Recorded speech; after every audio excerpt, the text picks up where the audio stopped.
Ganito. Sipin mo,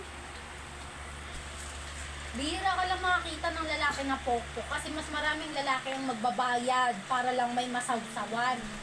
Magbabayad sa mga pokpok na babae talagang nagbebenta ng katawan nila kasi malandi sila.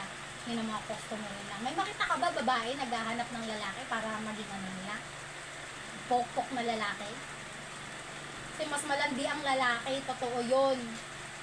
Pero ang mundo, ang iba na lalaki din na, ang sabi ng lalaki na iba, na inano yung mga anak nilang babae na sabi, hindi, pang lalaki, ano yan, playboy lang yan. Pero pag babae, tandaan mo, anak ha, pag babae, pokpok yan, pag naglandi. Pag nag-cheat, isang beses lang, kasi binubugbog siya ng asawa niya, malandi yan. Pero ang lalaki, nag-cheat yan, nagloko sa asawa niyang mabait, maganda, binigay ang lahat sa kanya, playboy yan. Dapat ganyan gawin mo anak ha. Maging playboy ka, magloko ka din sa asawa mo mabait, magbigay ng buhay sa mga anak mo. Mga ganyan mentality na yan. Hindi naman ganyan yan eh. Sinauna pa ng panahon pa ng mga original na naunang mga Pilipino, naunang mga taong tabon bago pang mga Spanish. Hindi ganyan yan. Ang babae, mataas ang ranko sa sa komunidad nila. Babae ang nagiging leader, babae nagiging si Cleopatra. Babae ang madalas na Diyos. Ang sun goddess na si Ra sa Egypt mythology, siya ang main goddess. Pero ang ganyan ang nature of ang babae ang superior kasi sila ang nagbibigay ng buhay sa kanilang pagkain. Ang bata na nahiwalay sa ina, namamatay yan kasi hindi yan makakabibi. Pero ang bata na nahiwalay sa ama, hindi yan namamatay kasi wala namang silbi ang tatay sa buhay ng isang sanggol.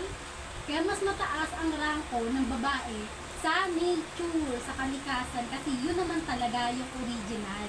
Ang mga tao, dahil ganyan, baluktot ang pag-iisip, may sariling kaalaman,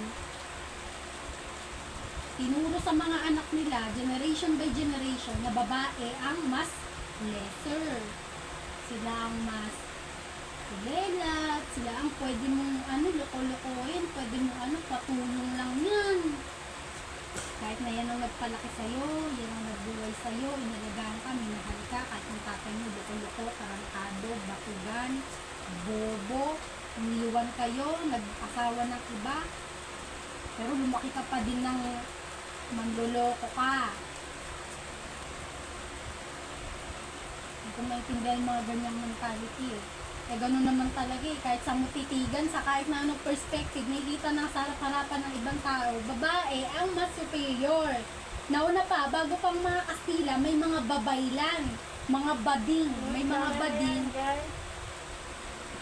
bading na price. Ang bading nga kahit ang pagiging bading, ang pagiging lalaki na nagkukunwaring nagpapakababae, tinuturing yan sa naunang mga Pilipino na Ba't kasi ganun mo, pangit yun? Hindi pangit yun, tanga. Pangit yun. Maghiwalay ka sa asawa mo kung gusto mo Maghiwalay nga pero ang pinapatunayan kasi dyan, ma,